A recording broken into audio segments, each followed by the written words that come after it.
पिंगाक्स education के YouTube channel पे आप सभी का स्वागत है। बहुत सारे अभिभावकों की एक क्वेरी रहती है कि जो सैनिक स्कूलों में टोटल सीटें होती हैं उसमें किस कैटेगरी को कितनी सीटें मिलती हैं, यानी कैटेगरी वाइज कितनी कितनी सीटें सैनिक स्कूलों में हैं। तो उसकी जानकारी मैं आपको इस वीडियो में बताऊंगा कि कैसे डिस्ट्रीब्यूशन होता है सीटों का। इस सीरीज में मैं आपको 2 वीडियो दूंगा। अगली वीडियो में मैं आपको बताऊंगा कि हर सैनिक स्कूल में जो इस बार की जो सीटें हैं 2025 की, वो हर सैनिक स्कूल में कितनी कितनी सीटें टोटल हैं, कैटेगरी वाइज भी और टोटल सीटें भी।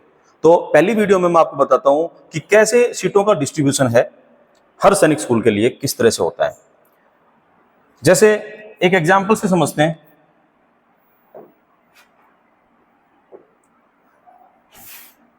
जैसे हम मान लेते हैं कि अगर टोटल 100 सैनिक स्कूल की सीटें हैं, एक स्कूल के अंदर 100 सीटें हैं, तो उस 100 में से 67 सीटें जो रहेंगी ये होम स्टेट से भरी जाएंगी, होम स्टेट या यूटी से, और 33 सीटें जो है ये अदर स्टेट से। अब ये होम स्टेट और अदर स्टेट का क्या चक्कर है, जैसे आपका डोमिसाइल राजस्थान है और आप राजस्थान के किसी सैनिक स्कूल में एडमिशन चाहते हैं तो आपको होम स्टेट की सीटें मिलेगी, यानी आपको ये कोटा मिलेगा 67 सीटों में से।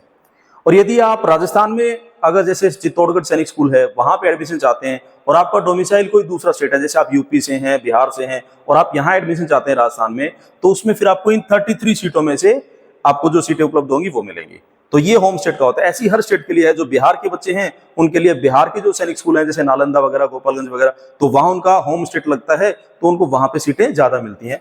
होम स्टेट की सीटें 67% सीटें होती हैं। अगर टोटल 100 सीट मान ले तो उसमें से 67 सीटें होम स्टेट की भरी जाती हैं और 33 सीटें अदर स्टेट से भरी जाती हैं। अब इस 67 और 33 में हम दो लिस्ट बना लेते हैं। जैसे लिस्ट ए है ये होम स्टेट की हो गई और लिस्ट बी जो है ये अदर स्टेट की हो गई। यहां 67 सीटें होंगी और यहां 33 सीटें होंगी, टोटल सीटें 100 होंगी। अब एससी कैटेगरी की सीटें कितनी होगी, तो एससी कैटेगरी को 15% रिजर्वेशन होता है, यानी इस 67 का 15% यानी 10 सीटें, यानी लगभग आपको 10 सीटें एससी कैटेगरी के लिए फिक्स रहेंगी इसमें। उसके बाद 15% अदर स्टेट के लिए भी 15% होगा। पहले हम होम स्टेट की देख लेते हैं एक बार सारी।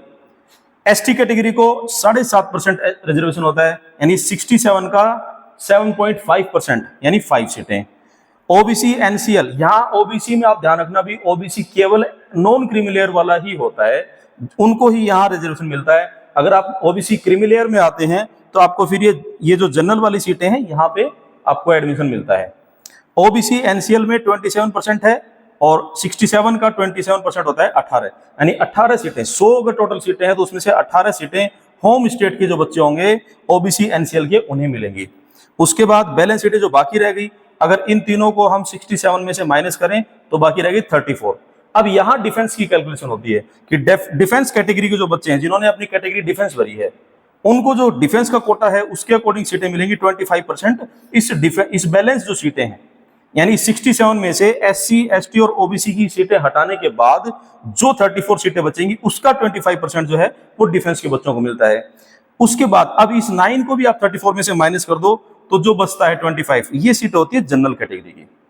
जनरल कैटेगरी का मतलब हो गया इन सब को हटाने के बाद जो बचेगा वो बाकी सब लोगों को मिलता है। इस तरह से टोटल 67 सीटें होम स्टेट की होती हैं। और इसी तरह से अदर स्टेट में देखें तो टोटल 33 में से 15% एससी कैटेगरी को, 7.5% एसटी को, 27% ओबीसी, और इसको अगर कैलकुलेट करेंगे 33 का 15% यानी 5 सीटें एससी कैटेगरी की और 2 सीटें एसटी कैटेगरी की और 9 सीटें ओबीसी नॉन क्रीमी लेयर के लिए। बाकी बची 17 सीटें। इन तीनों को जब हटाते हैं 33 में से तो 17 सीटें बची। इस 17 का 25% यानी 4 सीटें डिफेंस कैटेगरी के लिए होंगी। ये अदर स्टेट की मैं आपको बता रहा हूं। इन 4 को भी हटाते तो बची 13 सीटें। ये 13 सीटें अदर कैटेगरी के जनरल के बच्चों के से भरी जाएंगी, यानी अदर स्टेट के जो बच्चे होंगे। और वो अगर आप इस स्टेट में जैसे राजस्थान में लेना चाह रहे हैं तो राजस्थान के अलावा स्टेट के, बिहार में एडमिशन लेना चाह रहे हैं तो बिहार के अलावा स्टेट के, उनके जनरल कैटेगरी की 13 सीटें होंगी। इस तरह से टोटल 33 सीटें होती हैं। ये सारी जो सीटें मैं बता रहा हूं ये बॉयज के लिए बता रहा हूं। गर्ल्स कैंडिडेट के लिए ये सीटों का अलग चार्ट रहता है। उसमें होता है कि 5 कैटेगरी यहां से और 5 कैटेगरी यहां से। भाई जैसे एससी एसटी ओबीसी डिफेंस और जनरल, ये 5 सीटें हो गई। एक एक सीट यहां से होम स्टेट से और एक एक सीट अदर स्टेट से, ऐसे करके 10 सीटें होती हैं। 10 मिनिमम होंगी, 10 से ज्यादा भी हो सकती हैं। अगर टोटल सीटें 100 या उससे ज्यादा होंगी तो गर्ल्स कैंडिडेट जो होंगे उनको उसके अकॉर्डिंग सीटें मिलती हैं, यानी 10 या 10 से ज्यादा सीटें गर्ल्स को मिलती हैं। एक एक सीट हर कैटेगरी से फिक्स होती है गर्ल्स कैंडिडेट के लिए। इस तरह से ये पूरा चार्ट रहता है कैटेगरी वाइज। यानी अगर टोटल हम देखना चाहें हर कैटेगरी के हिसाब से कि पर्टिकुलर कैटेगरी के हिसाब से कितनी सीटें बनती हैं, वो हम देखना चाहें इसमें, तो एससी कैटेगरी की टोटल 15 सीटें हैं, 10 और 5, 10 होम स्टेट की, 5 अदर स्टेट की। एसटी कैटेगरी की 7 सीटें हैं टोटल, 5 होम स्टेट की और 2 अदर स्टेट की। ओबीसी नॉन क्रीमिलियर की 27 सीटें हैं, 18 और 9। डिफेंस की 13 सीटें हैं, 9 और 4। टोटल जो जनरल की जो रहेंगी वो 38 है, उसमें 25 यहां से और 13 यहां से, टोटल सीटें हमारी 100 होंगी। इस तरह से ये सीटें मिलती हैं। अब इसमें एक चीज और आप देखें कि जैसे अगर किसी स्टेट में कोई एक पर्टिकुलर कैटेगरी नहीं है तो सीटों का बंटवारा फिर किस तरह से होता है उसको भी समझते हैं।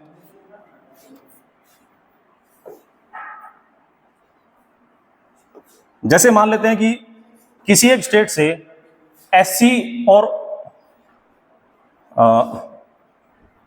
एससी एसटी कोई एक या फिर ओबीसी, यानी 2 सीटें मान लेते हैं। जैसे एससी की कोई सीटें नहीं है एक किसी स्टेट में, और एक हमने मान लिया ओबीसी की कोई सीटें नहीं है, तो जो बची हुई सीटें रहेंगी वो कैसे डिस्ट्रीब्यूट होती हैं। तो एसटी का रिजर्वेशन 7.5%, ये यहाँ पे 67 में से दिया जाएगा, जो होम स्टेट की मैं बात कर रहा हूँ। इस 67 में से 7.5% एसटी का निकाला जाएगा, यानी 5 सीटें निकल जाएंगी, बची सीटें 62। अब इस 62 में से डिफेंस की जो सीटें हैं वो छटेंगी, यानी डिफेंस की 25% फिक्स है, तो इस 62 का 25% हटेगा, यानी 16 सीटें हटेगी। अब जो सीटें बची हैं 56 सीटें, वो जनरल कैटेगरी से भरी जाएंगी। तो इस तरह से अगर कोई कैटेगरी के बच्चे अगर मान लो नहीं है, बच्चे नहीं है, या वो कैटेगरी वहां लागू नहीं हो रही किसी स्टेट में, तो वहां फिर ये कंडीशन रहती है सीटों की। इस तरह से आपको हर कैटेगरी की सीटें हर स्टेट में मिलेंगी जितने भी। अब देखें इसमें मैंने 100 मान के लिया है, किसी स्टेट में 80 सीटें हैं तो यही सारी कैलकुलेशन 80 के हिसाब से होगी। किसी स्टेट में अगर 110 सीटें हैं तो वहां के हिसाब से, किसी स्टेट में मतलब किसी सैनिक स्कूल की मैं बात कर रहा हूँ, किसी पर्टिकुलर सैनिक स्कूल में अगर 100 सीटें हैं, कहीं 80 सीटें हैं, कहीं 90 सीटें हैं, कहीं 110 सीटें हैं, तो परसेंटेज वाइज ये इस तरीके से उसकी कैलकुलेशन होती है सारी सीटों की। अब अगली वीडियो में मैं आपको बताऊंगा कि जितने भी जो सैनिक स्कूल है, 33 जो सैनिक स्कूल हैं, उनमें कैटेगरी वाइज और टोटल सीटें कितनी कितनी हैं, गर्ल्स कैंडिडेट की कितनी है, बॉयज की कितनी है, वो मैं आपको अगली वीडियो में बताऊंगा। आपकी कुछ और क्वेरीज हो, कुछ और वीडियो आप चाहते हैं कुछ जानकारी की, तो आप कमेंट सेक्शन में लिख सकते हैं। और अगर वीडियो पसंद आती है तो इसे लाइक करें, और लोगों तक भी जानकारी जाए इसलिए शेयर भी करें इसे आप। ठीक है, धन्यवाद।